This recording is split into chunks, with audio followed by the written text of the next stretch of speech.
ca dolliku te meneen mbokk laaj ko mooy loolu sëñ maam Cheikh doon leeral ci alquran ba tey ba àgg ci ne alquran moo gën a gaaw ci pajuk aajo ju faju alquran a ci gën a gaaw daal di wax ne nag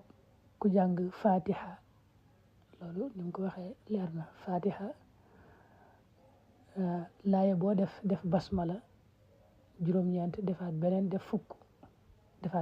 fukk ak benn loolu boo koy misaal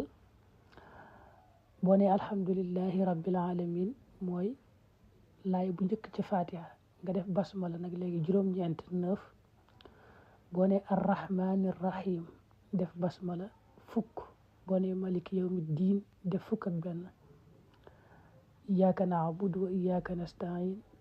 nga def fukk ak ñaar noonu nga koy toppoo rek ba saaru fatiha jeex nga ràbbale ko basmala boobu ci anam googu loolu lay wax naa nag ku ko def rek aaju ji nga ci fas boo ko defee ba noppi fas ca aaju joo ci fas rek yàlla fajal la ko